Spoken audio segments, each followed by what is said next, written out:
Good evening दोस्तों, मैं ऋचा कुमारी आप लोग का स्वागत करती हूँ अपने चैनल सेनिस्टर सीक्रेट में। आज मैं आप लोगों के लिए एक कहानी लेकर आई हूँ जो कि उत्तर प्रदेश की है, सच्ची घटना है। कहानी अच्छी लगे तो चैनल को सब्सक्राइब, लाइक, कमेंट कर दीजिए। उत्तर प्रदेश के प्रयागराज जिले के फाफामऊ थाना क्षेत्र में एक छोटा सा गांव है, गोहरी मोहनगंज। इसी गांव में एक दलित परिवार रहता था। परिवार में सिर्फ 4 सदस्य थे। घर के मुख्य सदस्य का नाम फूलचंद था, जो मजदूरी का काम किया करते थे। घर में उनकी पत्नी थी, जिसका नाम रीता देवी था, और उनके 2 बच्चे भी थे। 17 साल की एक बड़ी बेटी थी, जिसका असली नाम कुछ कारणवश हम नहीं बता सकते, लेकिन इस कहानी में उसका नाम रीना रखेंगे। 17 साल की रीना के अलावा फूलचंद का एक 10 साल का बेटा भी था। फूलचंद का जो बेटा था, वह बचपन से ही गूंगा था, कुछ बोल नहीं पाता था। बाकी वह सारी चीजें अच्छे से समझ लेता था। अब दिन आता है 24 नवंबर 2021 का। रात के तकरीबन 12 और 1 बजे के बीच इस परिवार के घर के अंदर कुछ लोग जबरदस्ती घुस जाते हैं। घर में घुसने के बाद देखते हैं आंगन में फूलचंद सो रहे थे। ये लोग फूलचंद का गला दबाकर फूलचंद की हत्या कर देते हैं। उसके बाद आंगन में ही आगे फूलचंद की बीवी रीता देवी सो रही थी, अपने 10 साल के बेटे के साथ। यह पहले रीता देवी का गला दबाकर उसकी हत्या करते हैं, और उसके बाद जो 10 साल का बेटा था, वो सारी चीजें अपनी आंखों से देख लेता है, लेकिन वो बोलने में असमर्थ था। वो गूंगा था, कुछ बोल नहीं पा रहा था। इसी बात का फायदा उठाकर यह जो हत्यारे होते हैं, ये उस 10 साल के लड़के की भी बेरहमी से हत्या कर देते हैं।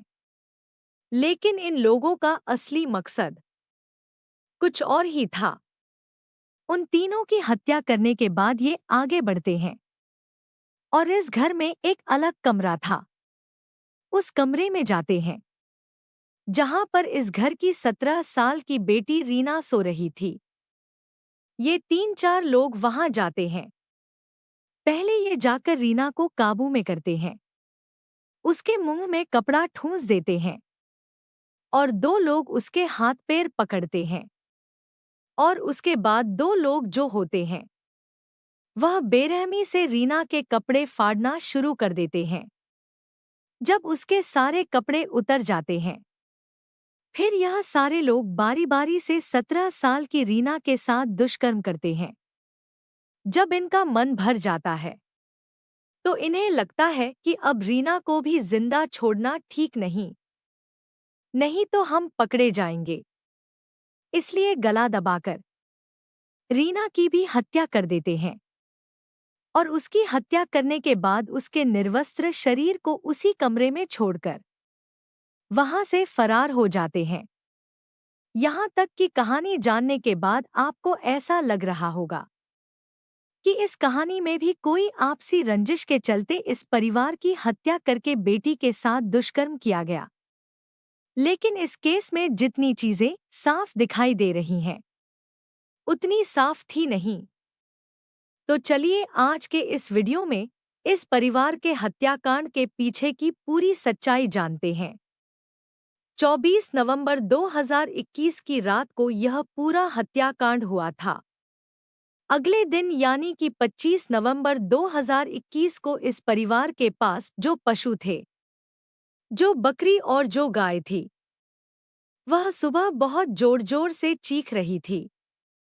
उन पशुओं की आवाज सुनकर पड़ोसी इनके घर में आते हैं।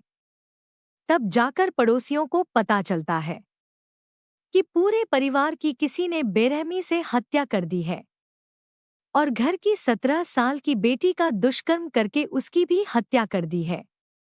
पुलिस को बुलाया जाता है।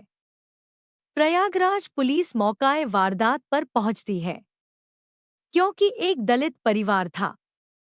मामले की गंभीरता को देखते हुए सर्कल ऑफिसर के साथ साथ जिले के एसपी, फॉरेंसिक टीम, सभी लोग मौकाए वारदात पर पहुंच जाते हैं और केस की पड़ताल शुरू कर दी जाती है।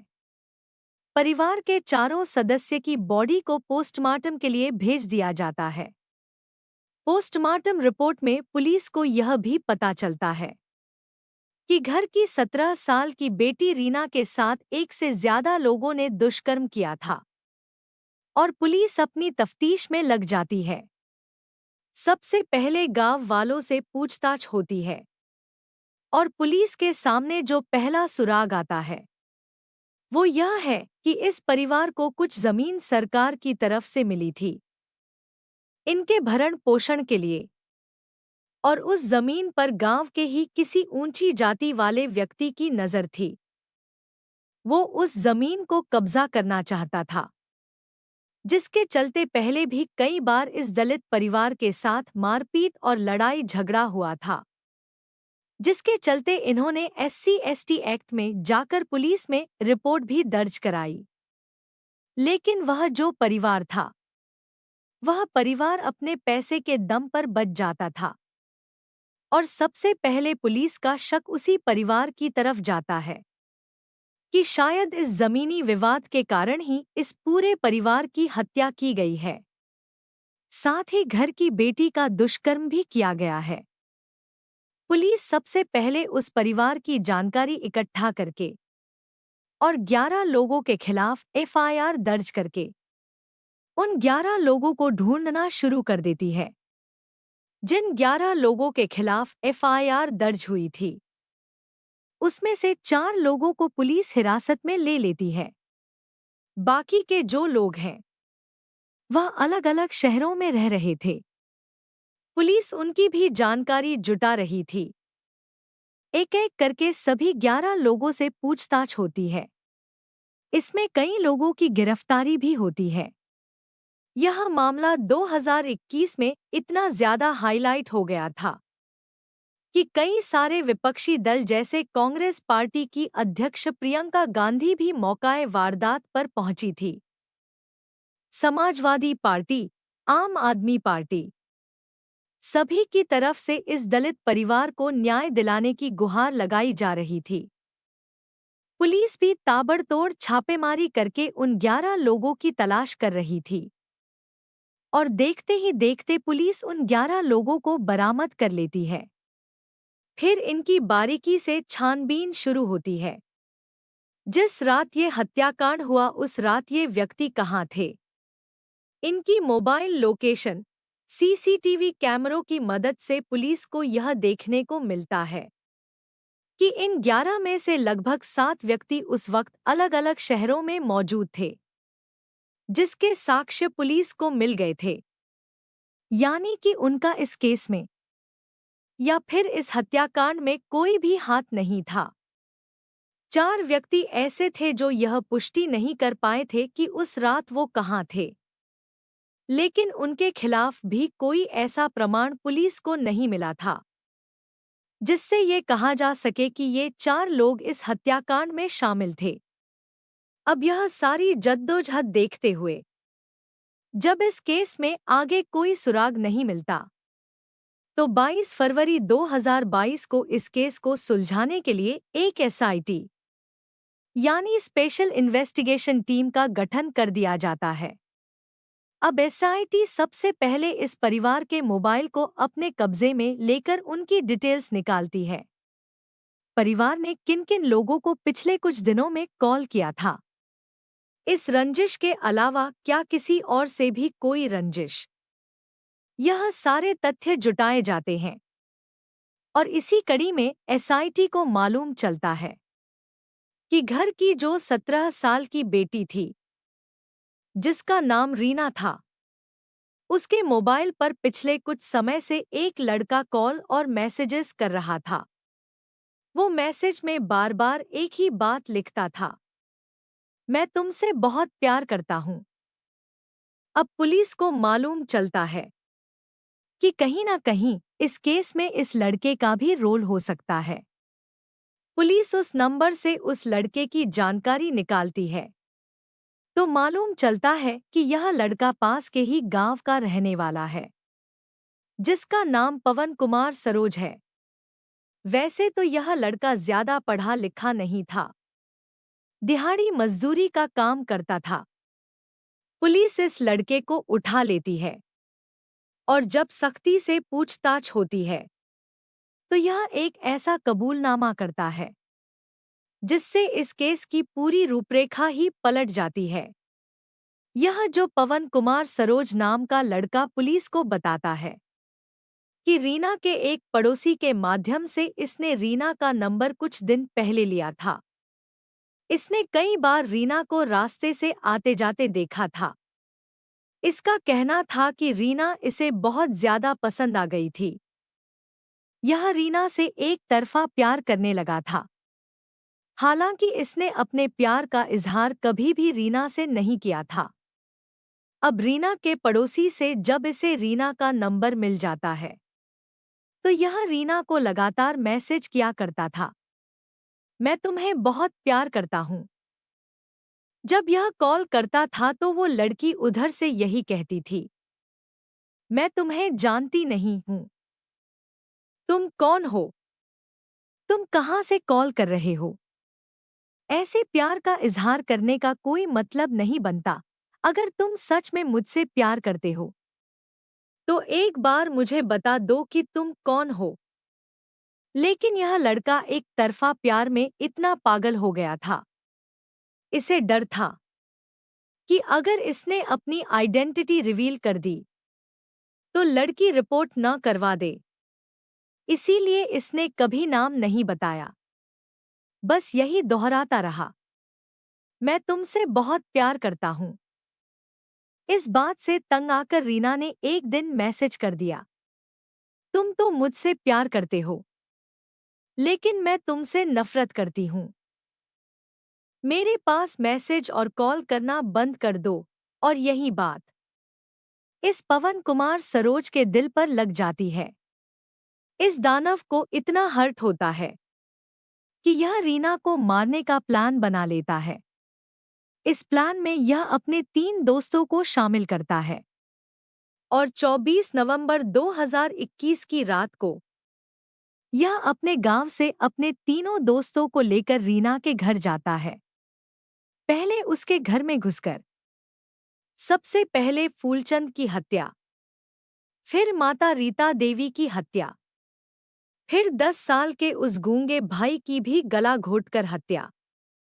फिर ये चारों लड़के रीना के रूम में जाते हैं। वहां जाकर यह रीना से कहता है, देखो मैं हूं वो लड़का जो तुम्हें मैसेज करता था। रीना इससे पहले कुछ बोल पाती। चारों लड़के रीना के ऊपर टूट पड़ते हैं, जबरदस्ती उसके सारे कपड़े फाड़ देते हैं। इन्हें लग रहा था कि किसी ने इन्हें आते जाते नहीं देखा।